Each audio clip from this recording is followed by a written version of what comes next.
मुंह खुलवाएं।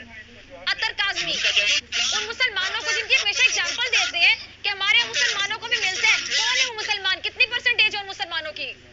इस देश में 20% से ज्यादा है और आपके यहाँ हिंदू 20% से घटकर के 3% हो गए। आप हमसे बात करेंगे माइनॉरिटीज की, आप भूल गए कि आपने अहमदिया मुसलमान। मैं अब्दुल कलाम को साइड पे कर रही हूँ, उनकी बात नहीं कर रही। मैं ओवरऑल एक बात कर रही हूँ, एक ओवरऑल बात कर रही हूँ। आप लोग अक्सर कहते हैं जी कि हमारे पार्लियामेंट में मुसलमान है, हमारे यहाँ पे भी मुसलमान है, वहाँ पे भी मुसलमान है। कमर आगा साहब आते हैं अक्सर मेरे प्रोग्राम में, बहुत बड़े सहाफी, नो डाउट इन इट, लेकिन मुसलमानों पर जुल्म के हवाले से मैं सवाल पूछती हूँ, कमर आगा साहब खामोश हो जाते हैं। मैं उनकी मजबूरी समझती हूँ।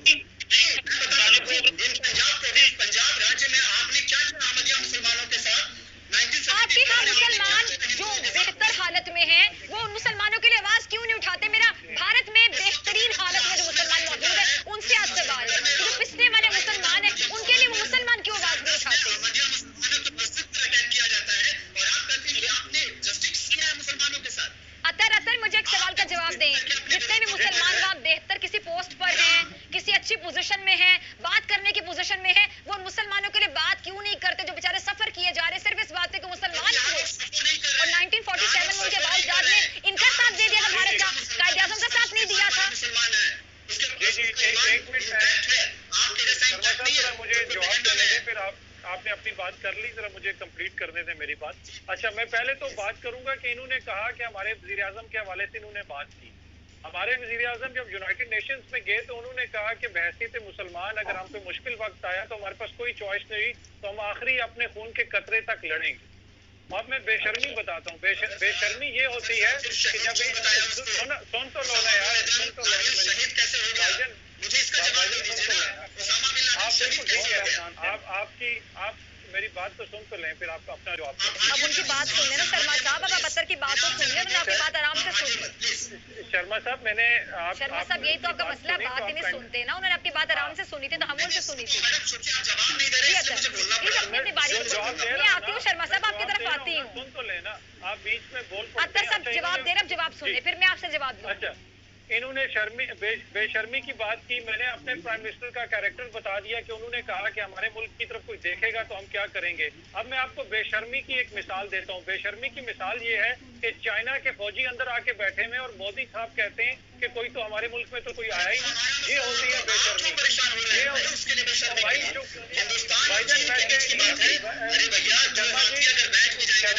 शर्मा जी आपको जूते पड़ने हैं वहाँ पर, ये बात करें। शर्मा जी एक मिनट, शर्मा जी आप शर्मा साहब बात तो सुन लें। शर्मा जी बात तो सुन लेना। शर्मा जी आप हिंदुस्तान और चीन का मसला है, कैसे सुनेंगे? पाकिस्तान पर बात करें, पाकिस्तान के विचारक पर बात करें। आप मुझे बताइए कि ओसामा बिन लादेन अगर आतंकी है, उसको शहीद का दर्जा आप तो रो रहे हैं। आप बात तो सुने उनकी, आर्गुमेंट से बात करें ना। बात तो सुने। शर्मा जी बात तो सुन लेना। अच्छा क्या बताइए जी, क्या पूछ जी सुने। अच्छा अतर एक मिनट, अतर मुझे एक मिनट दीजिएगा जी। शर्मा साहब आपका कुछ सवाल है तो पूछे, फिर मैं अतर से जवाब लेती हूँ। आपका कुछ सवाल है अतर से पूछिए, मैं फिर जवाब देती हूँ जी। इनका शर्मा जी को बस वो इनकी वही कौमी, इनकी नेशनल बेशर्मी का मुजाहरा कर रहे हैं। सवाल तो कोई नहीं इनके पास। शर्मा जी मेरी बात तो सुन लेना। मुझे पता है रोटी और बोटी का सवाल है, रोटी बोटी का सवाल है, आप नहीं पूछ पाएंगे। इसे मैं जानता हूँ वहाँ की मजबूरी के, वहाँ के हालात। अच्छा मैं आपको बता रहा हूँ ना, जिस देश में भुट्टो साहब को जियारुल हक जैसे लोग जो है सरेआम फांसी पर चढ़ा देते हैं, आप सवाल नहीं पूछ पाएंगे। मुझे पता है आपके जमाने गुजर गए हैं। शर्मा जी आप जो है आपने अपनी बात कर ली। आप क्या बात कर रहे हैं? अभी 15 साल पहले तो मुशर्रफ ने किया, आप क्या बात कर रहे हैं? जमाने गुजर गए। बात तो सुने ना, मोदी की बात करें। ब्रिगेडियर हारिस, अब इनको मुशर्रफ साहब याद आ गए हैं। आप बात करें, इमरान खान की बात करें, कंपेयर करें। इलेक्टेड गवर्नमेंट को टेक ओवर नहीं किया था। इलेक्टेड गवर्नमेंट बड़ी स्ट्रांग है पाकिस्तान में, प्राइम मिनिस्टर बड़ा तगड़ा है।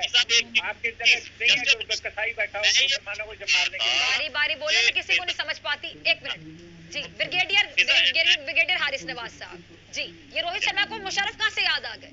बात यह है कि इनको याद इसलिए आ रहा है कि इनको हर पुरानी बात याद। जनरल मुशर्रफ ने आपको सॉर्टेड करके रखा हुआ था। इस वक्त इमरान खान के नरेंद्र मोदी की बात करें, सही बात है, उसका हाथ इमरान खान का इनके एंकर्स की बोलती बंद करवा देते मुशर्रफ साहब। आपके प्राइम मिनिस्टर का पूरे गुजरात के मुसलमानों के हाथ रखे हुए हैं। बाबरी मस्जिद में उसने क्या किया है, अभी माइनॉरिटीज के साथ किया, कश्मीर में जुल्म बर्बरियत कर रहे हैं, उनको तबाह बर्बाद करके रख दिया आपने, उनके बागात काट दिए, उनका कारोबार खत्म कर दिया, उनके बच्चों को पकड़ लिया, कोई चीज आपने छोड़ी है, फिर भी वो जवान खड़े हुए आपके लड़ने के लिए, आपके फौज को मारने के लिए। अभी आपके कर्नल को, उन्होंने मेजर को मारा है, ये बुरहान वानी खड़े हो गए हैं, ये आप अपनी आजादी देते रहेंगे और पाकिस्तान की मदद करेगा। हमारा इखलाकी हक है, ये कानून है यूनाइटेड नेशन का जनवा का, जिस मुल्क पे कब्जा किया जाता है वो वहाँ पर आम कदम कर सकते हैं, और ये वो करेंगे और करेंगे, पाकिस्तान सपोर्ट करेगा। और आपको पाकिस्तान की फौज का पता है कि वो बैटल हार्टेड है, 27 फरवरी मत भूलें। 7 ट्रक मार के आप कहते हैं 300 लोगों को मार दिया आपने, पाकिस्तान की सरहद तो आप क्रॉस कर नहीं सकते हैं, 2 जहाज गिरा देते हैं, उसके बाद में हेलीकॉप्टर गिरा भाग सकते, अपना हेलीकॉप्टर गिरा दिया और बातें करते हैं। पाकिस्तान की खुदा के लिए कोई रियलिटी में आए, रोहित अपने हाथ बने बात। अब आपको जवाब आपके पास, रोहित शर्मा ब्रिगेडियर साहब की बात जी, लेकिन प्लीज हवा में तीर ना छोड़िए, बात कीजिएगा, आर्गुमेंट करें जी। नहीं सच में मैं तीर नहीं, मैं आपको पार्लियामेंट की प्रोसीडिंग्स बताऊंगा क्या थी। इन्होंने बोला कि दरख्तों पे बॉम्ब्स गिराए, अगर इनका जवाब मैं आपसे लूंगी, आप जरा तैयार रहिएगा जी। इन्होंने बोला कि दरख्तों पे पेड़ गिराए, दरख्तों पे बॉम्ब गिराए और हमने बोल दिया 300 मारे गए। आपके मिनिस्टर ने, शेख राशिद अहमद ने पार्लियामेंट में एक्सेप्ट किया, आपकी पार्लियामेंट में एक्सेप्ट किया कि मदरसे पे बॉम्ब गिराया उसके अजहर मसूद के, ठीक है। कौन से किस ख्वाब में देखा था आपने? जिस ख्वाब में आपने हमारा जहाज गिराया था ना दरख्त की जगह, उसी ख्वाब में आपने किसी मिनिस्टर को बोलते हुए देखा होगा। कमाल है, मैं कह रहा हूँ शर्मा साहब वहाँ पे झूठ बोलना खत्म है। मुझे आज यकीन हो गया कि आप लोग आपके अपने चैनल पे, एक मिनट मुझे याद करने दें, आपके किसी एंकर ने, मुझे याद नहीं पड़ रहा, किसी एंकर ने प्रोग्राम किया बकायदा और आपको मुंह की खाना पड़ी जब वो कह रहा था कि ये पाकिस्तानी जहाज है, वो पुर्जे हमारे जहाज के तो थी नहीं, तो मिग 21 के थे जो आप दिखा रहे थे एग्जांपल बना, याद है? अगर आप मुझे जवाब नहीं दे रही फिजा, अगर आप मुझे जवाब नहीं, बात से बात निकाल रही हूँ ना मैं, तो आपकी बात, जब आप जवाब ही सही नहीं देंगे तो मैं तो सवाल पूछूंगी ना आपसे। जी जी पता है कि फिजा सीनियर जर्नलिस्ट है, आपको नहीं पता है क्या? आपके उसमें क्या बोला था, मैं आपको बाइट दिखा दूं शेख राशिद की, मेरे पास है। अब मैं बोलने दीजिए ना, पता है कौन सी बात करें, कहाँ की बात करें, आपको लिंक अच्छा कंप्लीट करें, आप पहले पूरी बात कंप्लीट करें, जो झूठ जो आप बोलना चाह रहे बोले पूरा, फिर मैं जवाब लेती हूँ अतर आपसे। जी जी रोहित बोलिए जी। मैं प्रूफ एक और दे रहा हूँ। आप कह रहे हैं कि हिंदुस्तान में, इंडिया में मुसलमानों पे बड़ी तशद्दुद होती है।